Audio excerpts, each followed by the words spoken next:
From New York, this is Democracy Now! So, can a woman beat Donald Trump?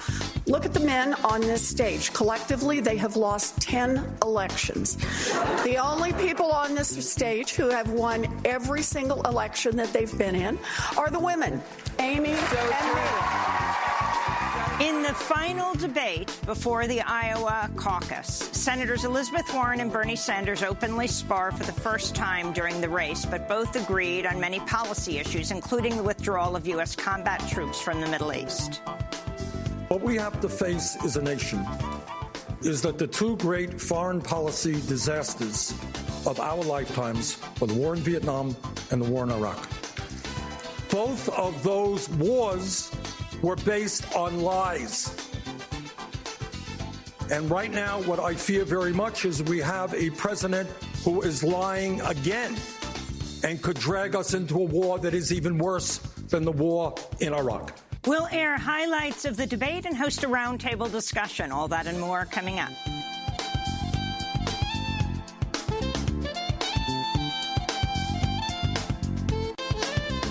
Welcome to Democracy Now!, democracynow.org, the War and Peace Report. I'm Amy Goodman. The House of Representatives is slated to vote today to send the articles of impeachment against President Trump to the Senate. Today's vote sets in motion only the third presidential impeachment trial in all of U.S. history. House Speaker Nancy Pelosi is scheduled to name the impeachment managers in a news conference today. Senate Majority Leader Mitch McConnell says Supreme Court Chief Justice John Roberts will swear in senators as jurors later this week, and the impeachment trial will start next Tuesday. This comes as the Washington Post reports explosive new information at the center of the impeachment inquiry.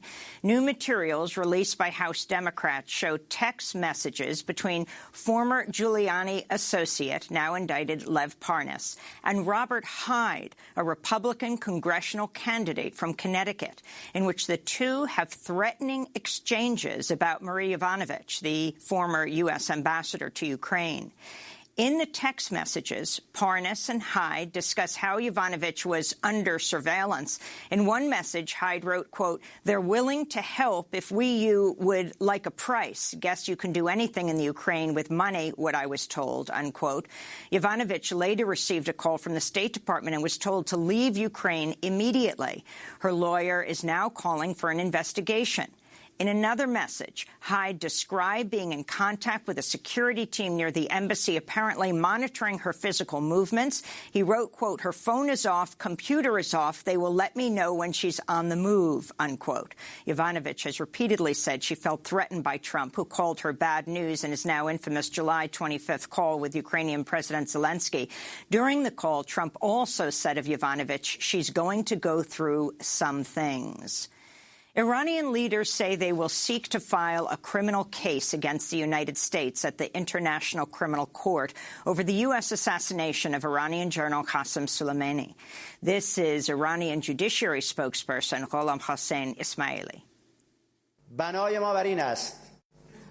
Our intention is to file a criminal case against the U.S. military, against the U.S. government, and against the U.S. president himself in the Islamic Republic, in Iraq, and in the International Criminal Court.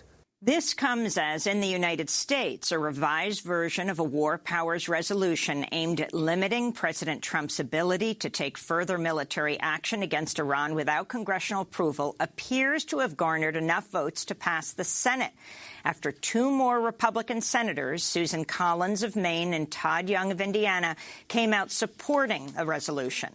A similar version of the legislation has already passed the House. Meanwhile, the New York Times has obtained security camera footage that shows two missiles hitting the Ukrainians' Airlines Flight 752, which crashed shortly after takeoff in Tehran a week ago, killing all 176 people on board. The plane headed to Kiev was mistakenly shot down by the Iranian military after Iran fired ballistic missiles at two military bases in Iraq that housed Iraqi and U.S. troops in retaliation for Soleimani's assassination. In Des Moines, Iowa, 6 Democratic candidates took to the stage Tuesday night in the final debate before the Iowa caucuses. For the first time this election cycle, every candidate on the stage was white. Former Vice President Joe Biden, Senators Bernie Sanders, Elizabeth Warren, and Amy Klobuchar, former South Bend, Indiana Mayor Pete Buttigieg, and billionaire investor Tom Steyer. After headlines, we'll play highlights from the debate and host a roundtable. In Puerto Rico, at least 5,000 people are living in shelters nearly 1 week after a 6.4 magnitude earthquake hit the island, causing at least $110 million in damage and plunging nearly the entire population into darkness in a mass power outage that lasted for days. Puerto Rico's public power utility said Monday electricity has been almost entirely restored on the island. New York Governor Andrew Cuomo, who traveled to Puerto Rico this week, is criticizing the Trump administration's lack of aid to the island after the earthquake and has authorized the deployment of 115 National Guard to Puerto Rico. Puerto Ricans living in New York City are also criticizing the lack of aid to the island and are mobilizing their own fundraisers, saying they don't trust the federal government to help Puerto Rico after its inadequate response to the devastating Hurricane Maria. Human Rights Watch has blasted China in its new report, accusing the Chinese government of human rights violations against Uyghur Muslims in the Xinjiang region and protesters in Hong Kong, as well as efforts to censor Chinese citizens living abroad. This comes as China has barred the head of Human Rights Watch, Kenneth Roth, from entering Hong Kong to present the report. This is Roth responding to officials' claims they had barred his entry for immigration reasons, even though U.S. citizens are entitled to visit Hong Kong for up to 3 months without a visa. Why did Beijing put forth this preposterous explanation for barring me? I think the reason is that the Chinese government is terrified of admitting this genuine desire for democracy on territory that they rule. Because if they admit that this is an indigenous and natural, a spontaneous desire, rather than what they claim it's a foreign imposition, it's Human Rights Watch inciting people, then what's happening in Hong Kong might spread to the mainland. And that's really the big fear. In Honduras, a new report by the Violence Observatory at the Honduran National Autonomous University says at least 15 women have been murdered in the first 14 days of this year. Violence against women, LGBTQ people, indigenous leaders, and environmental activists has skyrocketed in Honduras under the U.S.-backed government of President Juan Orlando Hernandez. Honduran media reports another migrant caravan has congregated in San Pedro Sula and is preparing to head north as violence and poverty continues to push Hondurans to flee the country. An American citizen has died in an Egyptian prison after a series of lengthy hunger strikes protesting his imprisonment. Mustafa Qasim was arrested in 2013 amidst a massive crackdown following Abdel Fattah el-Sisi's military takeover of Egypt. Qasim said he had no links to politics or opposition groups, but he was sentenced to 15 years in prison on political charges he said were false. He died Monday. Egypt is the second largest recipient of U.S. military aid after Israel. President Trump has frequently praised Egyptian leader el-Sisi, even as he has imprisoned tens of thousands of people on political charges since 2013. In Seattle, the city councils voted to ban most political spending by foreign-influenced corporations in an attempt to obstruct attempts from multinational tech companies from influencing local elections. The legislation's author, City Council President Lorena Gonzalez, said the ban could potentially apply to Amazon, despite the fact the company is based in Seattle, because the legislation will also cover businesses that are substantively owned by foreign investors. In a statement, Gonzalez said, quote, "We have an epidemic of big money in our elections, and this step helps to address the appearance and risk of corruption." The popular game show Jeopardy has apologized, saying it never meant to broadcast this question about the location of the Church of the Nativity that sparked outrage last week. Church 200. Built in the 300s A.D., the Church of the Nativity. Katie. What is Palestine? No. Jack? What is Israel? That's it. And and that takes you to 2,200. You're still in third place, however, which, of course, means that you get to go first in Double Jeopardy. In fact, the Church of the Nativity is located in the Palestinian territory of the West Bank, which is occupied by Israel in violation of international law. After Palestinian and human rights activists called on Jeopardy to apologize, the game show said it had broadcast this question by mistake after ruling during the show's taping that the question was flawed and that, quote, determining an acceptable response would be problematic, unquote. And in Oakland, California, at least 4 people were arrested after sheriff's deputies carried out a pre-dawn militarized raid aimed at evicting a group of mothers who'd moved into a vacant house owned by a real estate investment firm, Wedgwood Properties. The group, Moms for Housing, is fighting homelessness and real estate speculation that has made housing unaffordable in Oakland and across the country. Just after 5 a.m. Tuesday morning, dozens of armed deputies, including a tactical team, descended on the house on Magnolia Street, broke down the door with a battering ram, and sent a robot into the house, allegedly to search for possible, quote, threats. The deputies then arrested 2 mothers who were living in the house, as well as 2 of their supporters. All 4 were released on bail Tuesday afternoon. This is Carol Fife of the Alliance of Californians for Community Empowerment speaking after the eviction. I just wanted to let y'all know, don't leave here today with your heads down like this was not a victory. The intention was not to get this house. The intention was to spark a movement. That's right. And the only way you should leave is if you don't commit to that movement. For a full interview with Carol Fife and Dominique Walker of Moms for Housing, go to democracynow.org. And those are some of the headlines. This is Democracy Now!, democracynow.org, The War and Peace Report. I'm Amy Goodman. And I'm Juan Gonzalez. Welcome to all of our listeners and viewers across the country and around the world. In the final debate before the Iowa caucuses, 6 Democratic candidates took to the stage Tuesday night in Des Moines. For the first time this election cycle, every candidate on the stage was white. Former Vice President Joe Biden, Senators Bernie Sanders, Elizabeth Warren, and Amy Klobuchar, former South Bend, Indiana Mayor Pete Buttigieg, and billionaire investor Tom Steyer.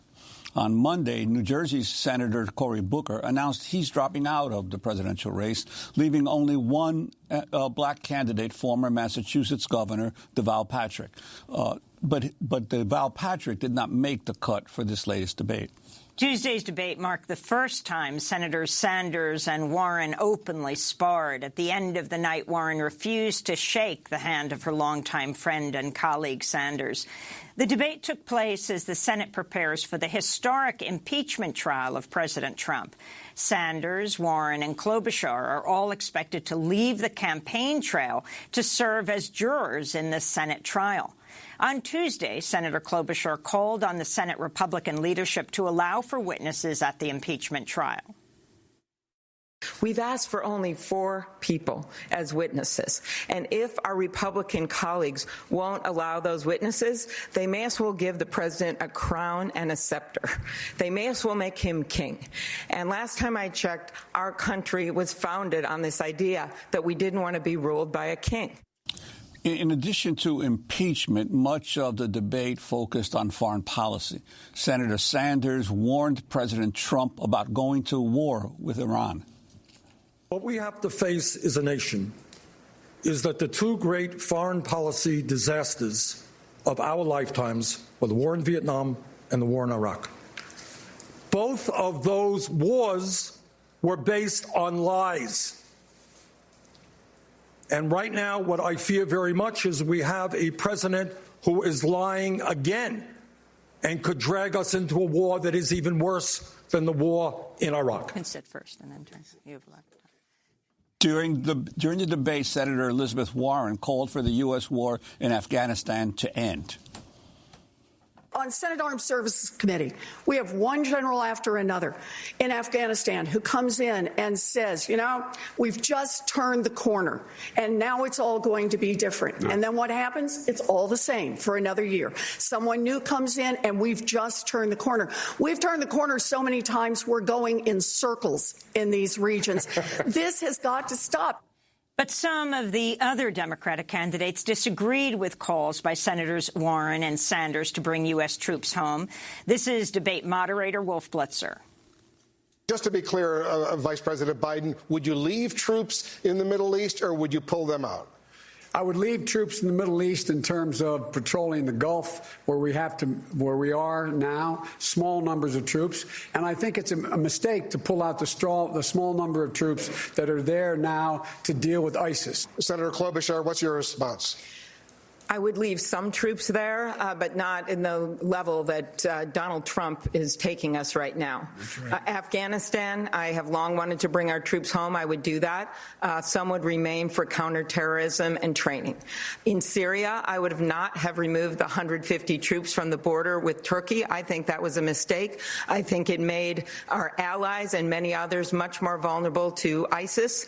And then when it comes to Iraq, right now, I would leave our troops there, despite the mess that has been created by Donald Trump. Senator Warren, leave combat troops, at least some combat troops in the Middle East, or bring them home? No, I think we need to get our combat troops out. You know, we have to stop this mindset that we can do everything with combat troops. Our military is the finest military on earth, and they will take any sacrifice we ask them to take. But we should stop asking our military to solve problems that cannot be solved militarily. Senator Sanders. Wolf, in America today, our infrastructure is crumbling. Half of our people are living paycheck to paycheck. 87 million people have no health care or are underinsured. We've got 500,000 people sleeping out on the streets tonight. The American people are sick and tired of endless wars, which have cost us trillions of dollars.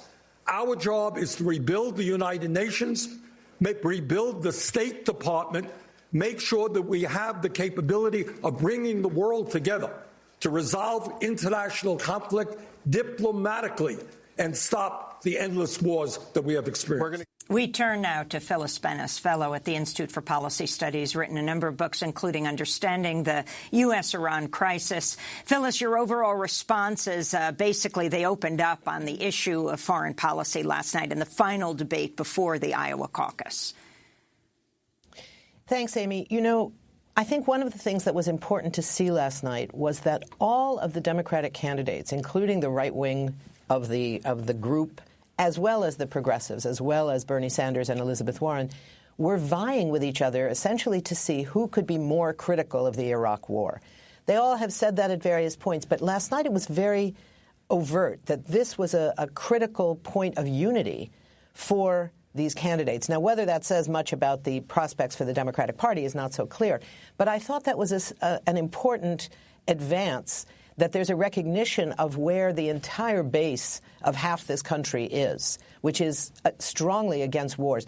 And those two clips that you just used from Elizabeth Warren and from Bernie Sanders, I think spoke to where there are those differences between the progressive side and the others, where you have from Sanders and Warren a clear sense that it's not only about what are we going to do specifically right now about Afghanistan, what are we going to do specifically around Iran, those questions, they address those as well. But the broader questions, when Elizabeth Warren spoke about recognizing that there are not military solutions for every problem, that's been the tendency of the Democratic Party and the Republican Party for the last 20-plus years.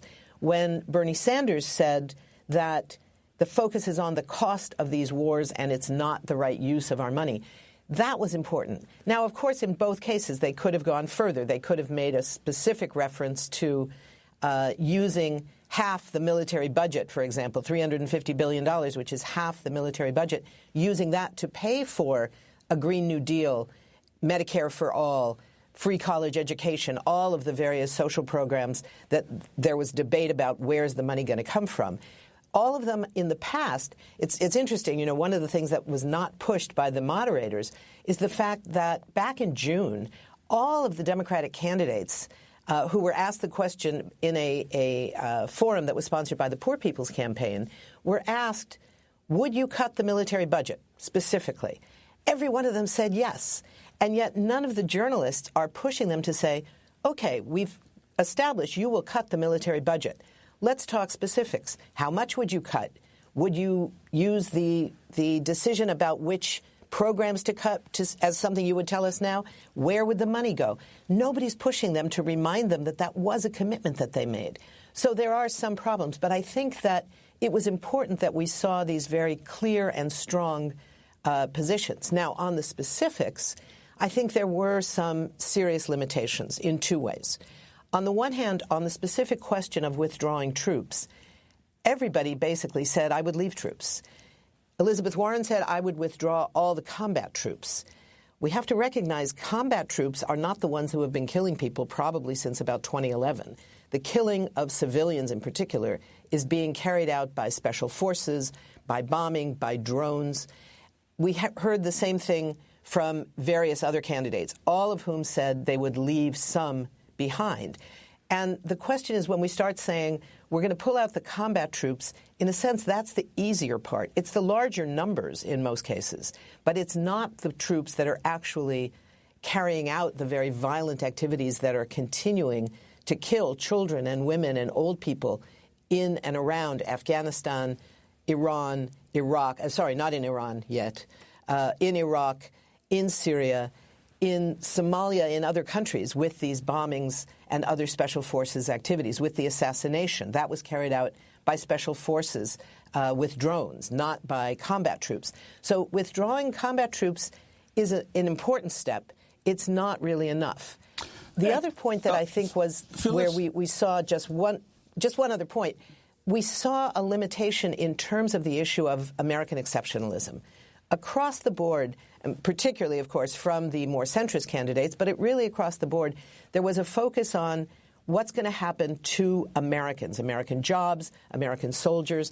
We didn't hear about human rights in the rest of the world, even on a day after a U.S. citizen had died in custody as a political prisoner in Egypt.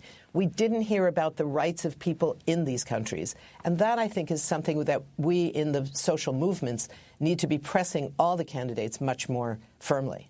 And, Phyllis, I wanted to ask you, in terms of the fact this was billed as focusing so much on foreign policy, there were a lot of foreign policy questions that did not come up at all. Israel-Palestine situation, right.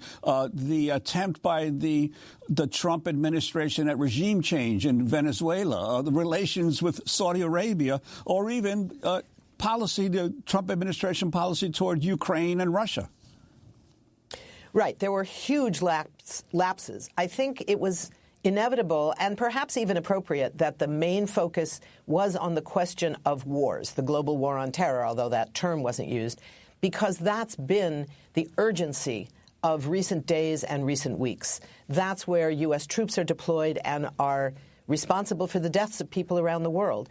That's where the vast majority of money, 53 cents out of every federal discretionary dollar, goes to the military. So in all of those ways, it was perhaps appropriate to keep the main focus on the issues of the existing wars, but obviously leaving out the question of Israel-Palestine, policy towards Russia, towards Ukraine. All of Latin America, all of Africa were left out of the debate, out of the equation. Human rights was left out of the equation. And those are huge problems.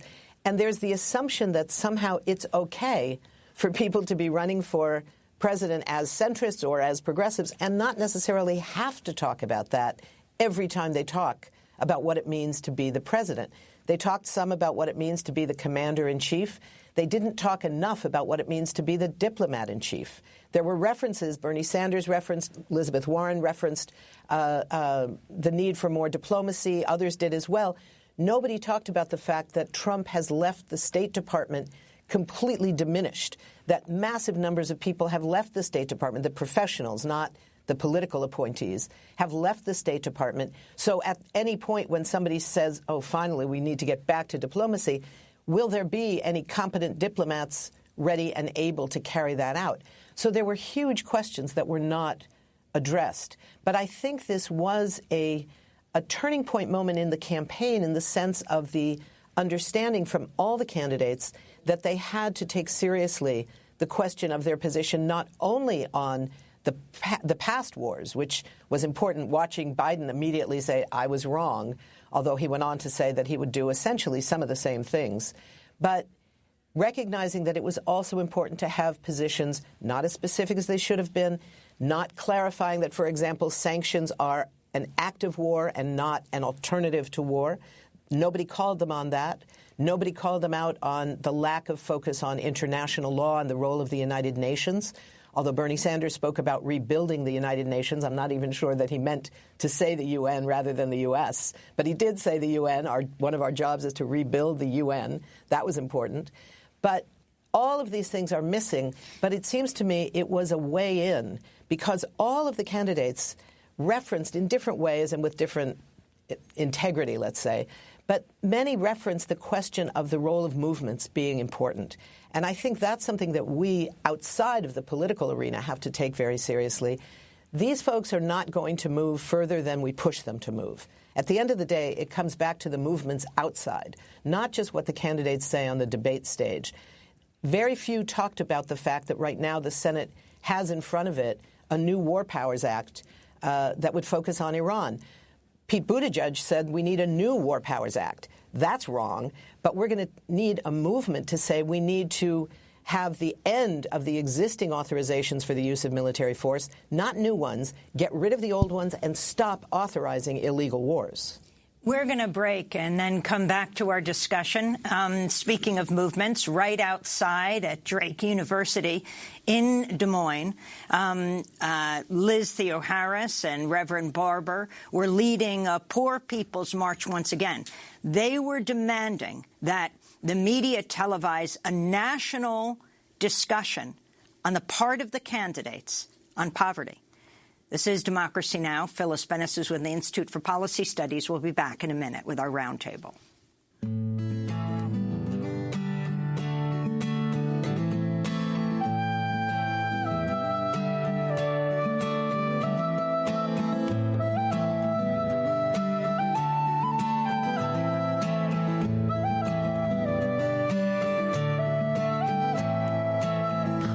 Down in Mexico, they live in the rocks where the wind don't blow.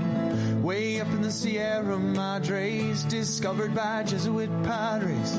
They live like they did before in simple homes with a cold dirt floor. They live like they have for years and they don't share our fears. And they run in place. Run in the canyon walls at their own pace. Yeah, they run in place. Run for 1,000 years. They run in place.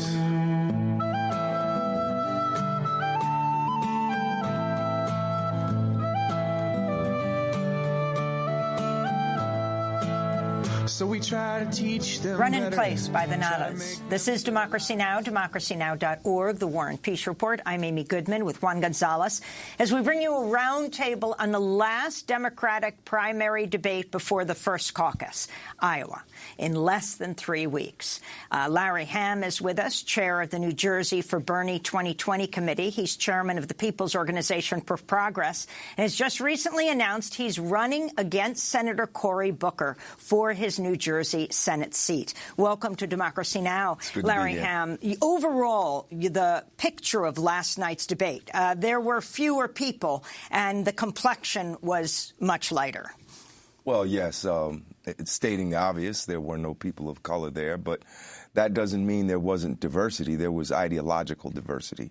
And I think it's very clear at this point that Bernie Sanders is still pushing the hardest for a program and agenda that addresses people's needs. Over and over again, he hit the issue of Medicare for all. He hit the issue of a Green New Deal. He hit the issue of ending these wars in Afghanistan, Iraq, not going to war with Iran, and using that money for people's needs here at home, housing, education, jobs. Those are the things I think that people are talking about. Let's go to another clip of the debate. This is moderator Abby Phillips of CNN asking Senators Sanders and Warren about the controversy around whether a woman can be president. Senator Sanders, CNN reported yesterday that, and Senator Warren confirmed in a statement, that in 2018 you told her that you did not believe that a woman could win the election. Why did you say that? Well, as a matter of fact, I didn't say it. And I don't want to waste a whole lot of time on this because this is what Donald Trump and maybe some of the media want. Anybody knows me, knows that it's incomprehensible that I would think that a woman could not be president of the United States. Go to YouTube today. There's a video of me 30 years ago talking about how a woman could become president of the United States. In 2015, I deferred, in fact, to Senator Warren. There was a movement to draft Senator Warren to run for president. And you know what? I stayed back. Senator Warren decided not to run, and I did run afterwards. Hillary Clinton won the popular vote by 3 million votes. How could anybody in a million years not believe that a woman could become president of the United States? And let me be very clear. If any of the women on this stage or any of the men on this stage win the nomination, I hope that's not the case. I hope it's me. But if they do, I will do everything in my power to make sure that they are elected in order to defeat the most dangerous president in the history of our country. So, Senator Sanders, I do want to be clear here. You're saying that you never told Senator Warren that a woman could not win the election. That is correct. And Senator Warren, what did you think when Senator Sanders told you a woman could not win the election? I disagreed. Bernie is my friend, and I am not here to try to fight with Bernie. But look, this question about whether or not a woman can be president has been raised, and it's time for us to attack it head on. And I think the best way to talk about who can win is by looking at people's winning record. So, can a woman beat Donald Trump? Look at the men on this stage. Collectively, they have lost 10 elections. The only people on this stage who have won every single election that they've been in are the women, Amy and me. So that was Senators Warren and Sanders. In addition to Larry Hamm, we're joined by Alexis Goldstein, activist and contributor to truthout.org. She worked for 7 years on Wall Street at Morgan Stanley, Merrill Lynch, and Deutsche Bank. She has signed on to an open letter by prominent LGBTQ women and non-binary people supporting Elizabeth Warren. If you can comment on this latest controversy and what happened after the debate, but the significance of what was said there, quite stunning when CNN's Abby Phillips, after Sanders said what he had to say, refuted what he said and said to her, what do you say about him saying that a woman can't win? Well, I think this is much ado about nothing. I do think the media has latched onto this in a way that I don't think either Sanders or Warren is interested in perpetuating. I mean, Warren herself said, I'm not here to fight with Bernie, and that's largely my reaction to this, in my opinion, very outsized controversy. And Larry Hamm? Yes, I think Senator Sanders explained himself well. I believe what Senator Sanders said. And I think I agree that I think the media wants to make a bigger issue out of this than it is. I think they would like to see the progressive camp divided. And I don't think we're going to let that happen. I think if we stick to the issues, Medicare for all, Green New Deal, doubling the minimum wage, defeating Trump, I think that's the path forward. Well, let's go back to Bernie Sanders in 1988. He referenced this YouTube video. This is Bernie Sanders in 1988. The real issue is not whether you're black or white, whether you're a woman or a man. In my view, a woman could be elected president of the United States. The real issue is whose side are you on? Are you on the side of workers and poor people, or are you on the side of big money and the corporations? So that was Bernie Sanders back in 1988. Larry Hamm. Well, Bernie is consistent. I mean, his positions have been consistent over the last 40 years, maybe even half century on some of the issues. And that's why I think he's the strongest candidate. He's leading in Iowa right now. And quite frankly, I don't think the debate is going to move the needle that much. I think Bernie Sanders is leading going in. And I think he's going to get stronger as we get closer to the Iowa caucus. Julian Brave Noiscat, you're a journalist who belongs to the Secwepemc Nation. Actually, you should say it for me so that it isn't mispronounced. Vice President of Policy and Strategy at the think tank Data for Progress. What nations are you a member of? The Secwepemc and Statliunk. Thank you so much for having me, Amy. You've actually had the late Art Manuel, who's also Secwepemc, on your show before. So you wrote a whole piece on this, but you come up with the same recommendation. Talk about the debate between them, but also what you want to see moving forward.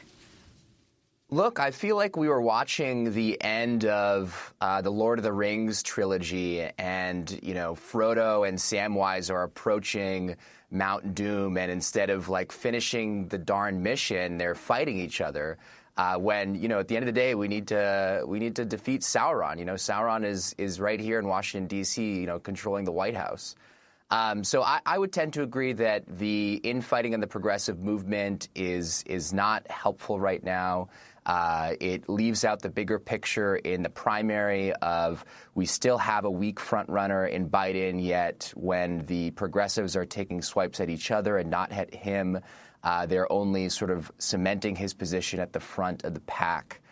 And, there are some real considerations, I think, moving forward once we start getting ballots about how sort of the left flank of the Democratic Party should be positioning itself. If you are a voter and you are not in one of the first three states, I think that there's still an open question as to whether you will be casting your vote for Senator Sanders or Senator Warren.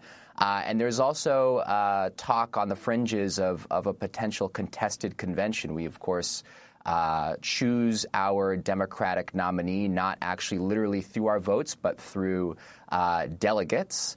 And there is potential, a very outside potential, that progressives, if we pool our delegates or if we, stick in the race longer, could use our leverage to either contest a convention or to use that sort of threat of disunity at a convention, which, of course, party leadership wants to avoid at all costs, to influence the ultimate ticket and party platform on the issues that we care about, which, of course, are Medicare for all, a Green New Deal, free college, doubling the minimum wage, all of these things.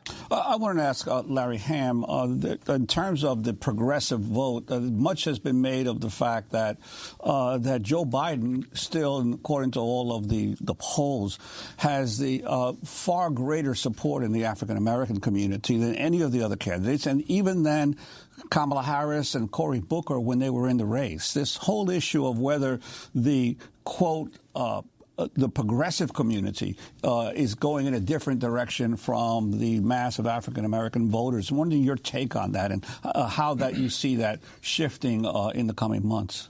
I think it is going to shift. First of all, I think Bernie Sanders has support in the African-American community, and he has more support than people would give him credit for. Polls show that he has support, particularly among African-Americans 35 years old and younger.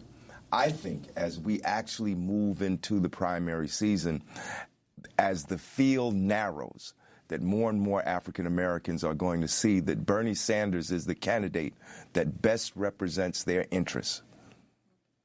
You decided to run against Senator Booker. Booker has just pulled out of the race. I don't know if it has anything to do with you announcing right before he pulled out that you're going to be challenging him. I was surprised that Senator Booker pulled out before actually the Iowa caucus. He had been saying that his strategy was similar to that of Barack Obama, and that Obama was in a similar position vis-a-vis the polls in 2008 as he was, but that after Iowa, the Obama campaign took off.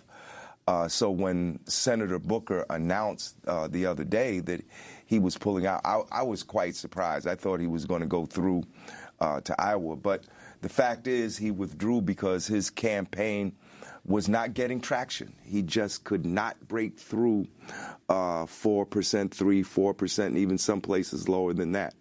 I'm running for U.S. Senate because I think we're going to need more senators in the Senate that support our progressive political agenda. When Bernie Sanders wins the Democratic primary, when he wins the nomination, and when he gets to the White House, he's going to need people in the Senate that are going to fight as hard for his agenda as he is. And I want to be one of those senators. Well, let's turn to health care. This is Pete Buttigieg defending his health care plan at last night's debate.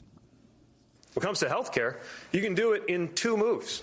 Of course, my plan costs $1.5 trillion over a decade. No small sum, but not the 20, 30, 40 that we're hearing about from the others. All I got to do is 2 things. Both of them are common sense. Allow Medicare to negotiate prescription drug prices and roll back the Trump corporate tax cuts that went to corporations and the wealthy that didn't even need it. Senator Warren. So I started this by talking about 36 million Americans, including Americans with insurance, who just can't even afford to have a prescription filled. We all talk about plans, healthcare plans that we have, and these plans are paid for. The problem is that plans like the mayor's and like the vice president's is that they are an improvement. They are an improvement over where we are right now. But they're a small improvement. And that's why it is that they cost so much less. Because by themselves, they're not going to be enough to cover prescriptions for 36 million people who can't afford to get them filled. Well, I'd also like to bring into our roundtable discussion Julio Ricardo Varela, the co-host of the In the Thick political podcast and founder of Latino Rebels. Welcome to the show, Julio. Could you talk first about this healthcare exchange that we just played, and also your take on what you thought were either the highlights or what was missing in last night's debate? Yeah, absolutely. First of all, the biggest takeaway from this healthcare debate, even though it's been repeated so many times, is the fact that during the war talk, no one was talking about costs. Like, how are you going to pay for all this war? And how are you going to pay for anything that's going to happen in Iran? But when we got to healthcare, the questions were framed about, like, well, what are we going to do? How are we going to pay for all this? And I think that is just such a disservice to the American people and the American electorate. Because in the end, let's be real. I mean, if there's anything that has a lot of universality or commonality about what is happening in the United States, it's the cost of health care. I mean, I have a daughter who has a pre-existing condition, and it's our biggest expense in my family. And I come from a privileged, background in Massachusetts. So I think the framing of the healthcare debate, we get it, right? It's been repeated. CNN, let's stop asking these questions because we understand what's happening. You have Sanders and Warren on the progressive side saying we got to go Medicare for all. We have to look at this a little bit more holistically. Healthcare is a human right for Americans. And then you have sort of the defenders of private health insurance who are trying, the Bidens, the Klobuchars, and the Buttigiegs of the world who are trying to kind of give you a little hybrid. I still don't know what Joe Biden's health care policy is. At least I will give Buttigieg credit that he's trying, playing off the Medicare for those who need it or those who want it.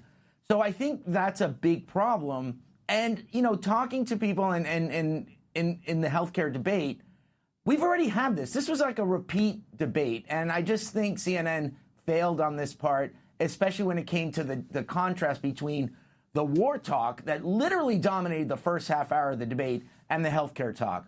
Now, and just one point, Julio, on that issue of cost of war, though they didn't talk about it. The Cost of War Project just estimated that the cost of the wars since Afghanistan and Iraq has been, I think the number was something like $6.4 trillion. Wow.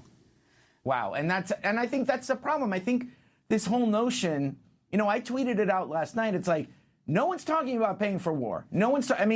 I will say this. Sanders did say this cost us trillions and trillions of dollars. I sit back as an American journalist saying, if this money was diverted to the American people, and, we have wars based on lies, and we're looking at another lie right now. The President of the United States is lying about the justification of war with Iran. I mean, anyone who has looked at this story for the last 2 weeks would know that.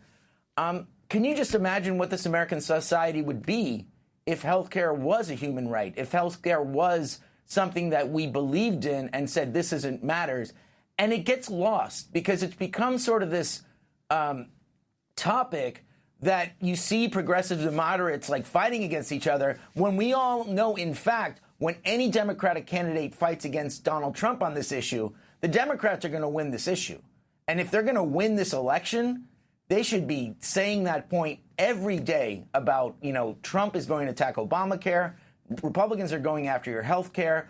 And that matters. And it matters because it's a pocketbook issue for the American citizens. And not only is it a pocketbook issue, but it's also, people want, it's health care. It's a human right. But the other takeaway I would say in general, and I do believe, I agree with all our panelists that the issue of the Sanders-Warren debate about a women president is a non-issue.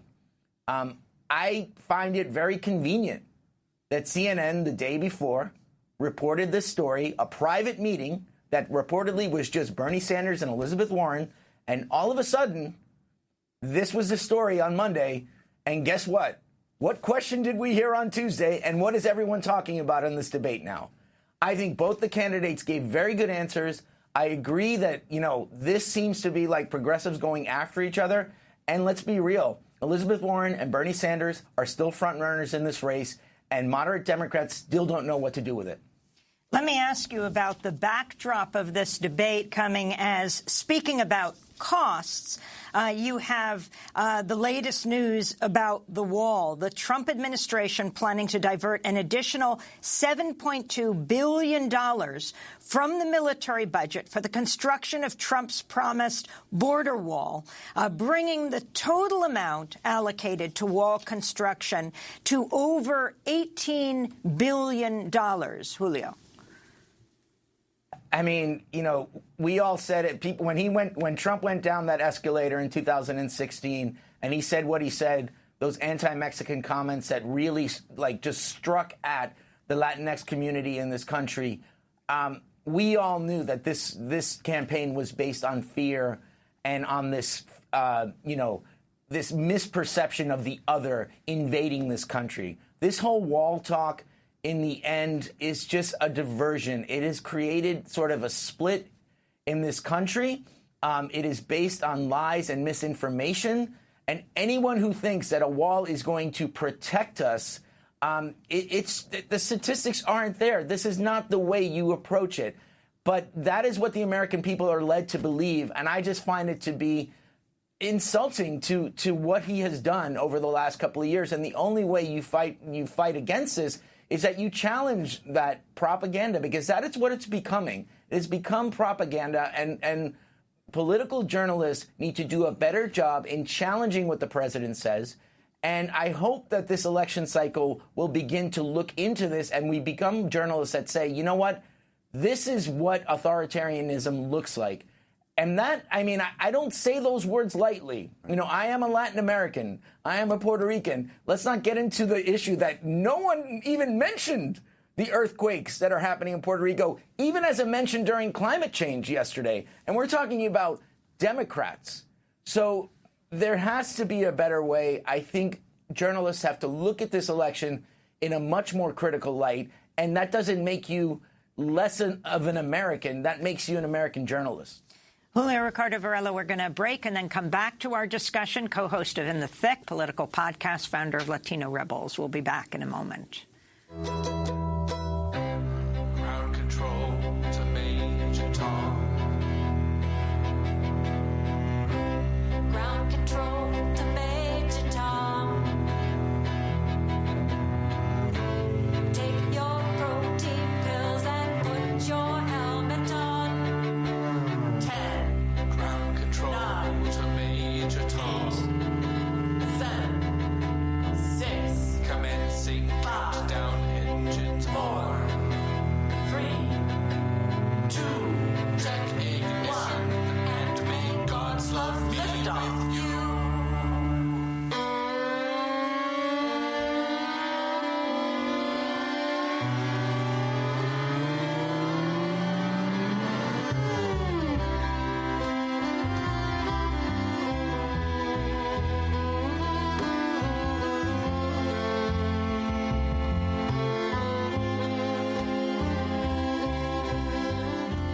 This is Democracy Now!, democracynow.org, the War and Peace Report. I'm Amy Goodman with Juan Gonzalez, the music Space Oddity by the Bayfield Sessions.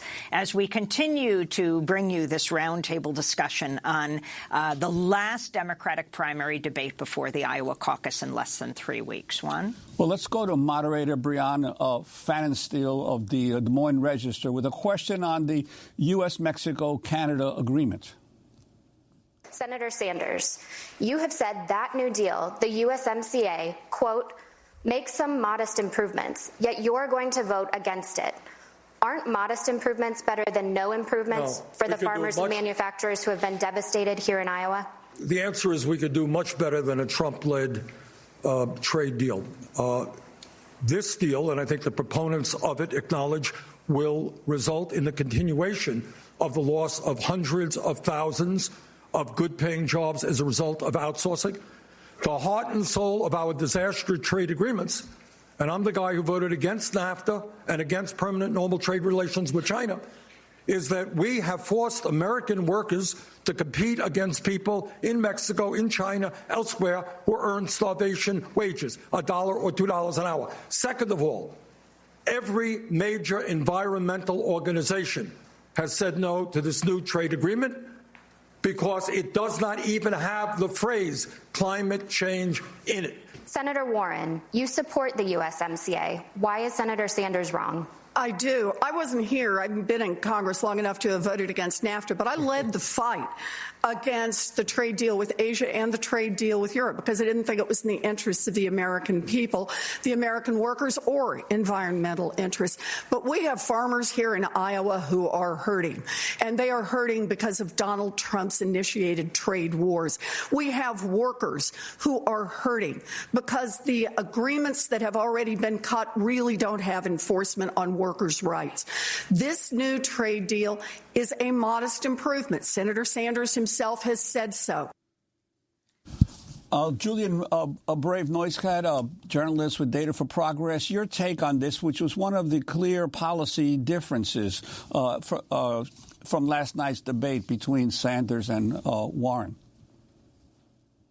I think that this is a very concerning issue for Democrats right now. Look, the president is, according to the economic indicators, going to head into the general election with a humming economy. He's going to be able to say to the public that he got the USMCA trade agreement done. This week, it looks like he's going to be able to say that he got an agreement with China done. And whether those actually make any kind of material difference for people's lives, you know, that narrative will be a powerful one for him. And the reason this is going to be such an issue for Democrats is not actually the fault of anyone on the campaign trail. It's leadership in the House. The USMCA, there was an opportunity for House Democrats, of course Democrats control the House of Representatives right now, to negotiate harder to include climate and environmental goals in the USMCA.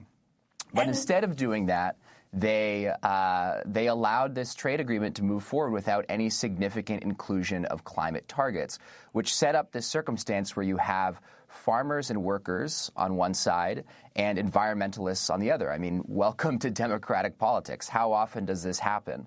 And that forced this into the campaign cycle, into the primary for Democrats, and it has created it into a wedge issue, and I don't think that we really have a great message on it right now.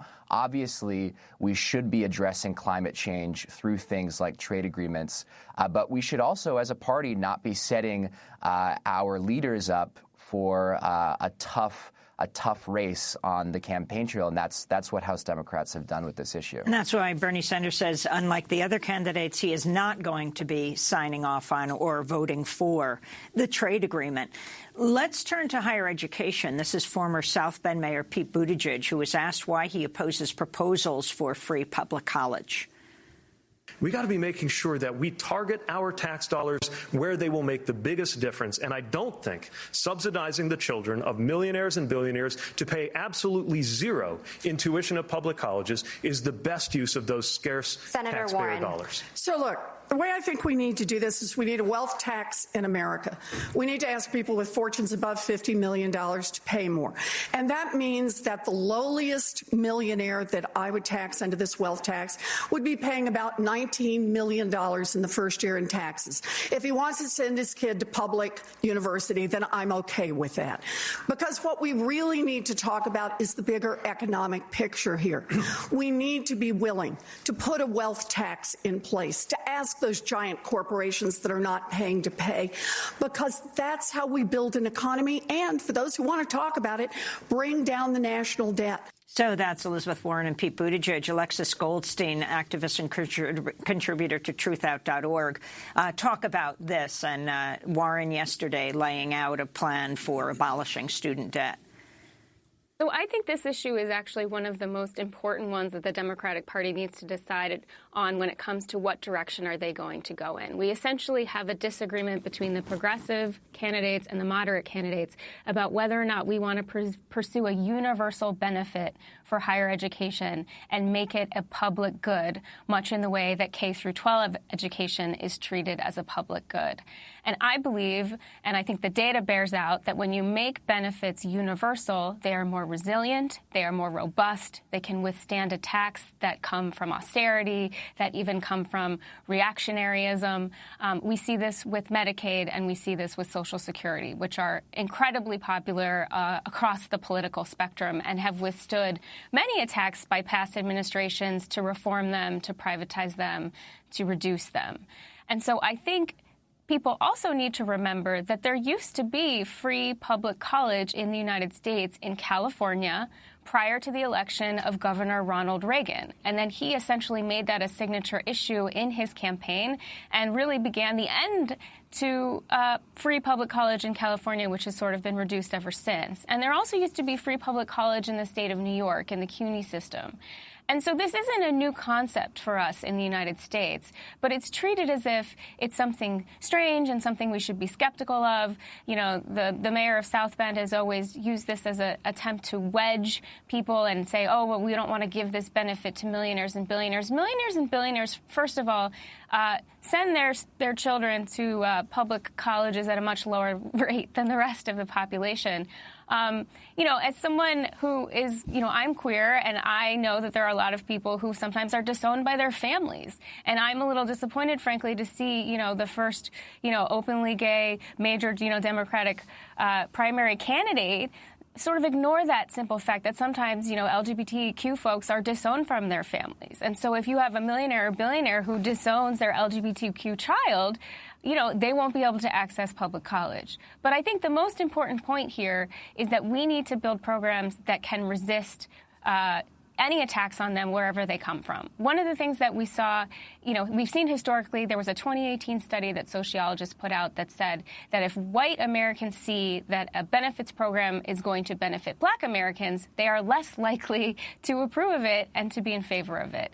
And one of the ways that you can tackle that kind of sort of racism really is with universal programs where everyone benefits and you don't have either racial resentment or class resentment. Now, I should mention that usually those perceptions by white Americans are completely false. There's lots of data and lots of studies that show that white Americans think that black Americans and brown Americans benefit from programs like SNAP and TANF at rates that are far lower than they do. White Americans often make up the majority of those programs. But this is a real decision point, I think, for the Democratic Party. And I think going the route of universal benefits is really the way to go.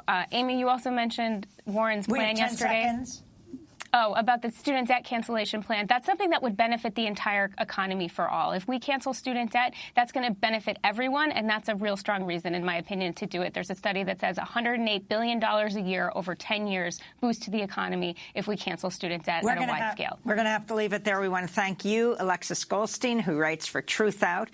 Thank you so much to the Native American journalist Julian Brave Noisecat, to Larry Hamm, who's head of the Bernie Sanders 2020 committee in New Jersey, has just announced he's running for Senate against Cory Booker. Julio Ricardo Varela of Latino Rebels, thanks for joining us from Boston. And Phyllis Bennis, thanks so much for joining us as well from the Institute for Policy Studies. That does it for our broadcast. I'm Amy Goodman with Juan Gonzalez. Thanks for joining us.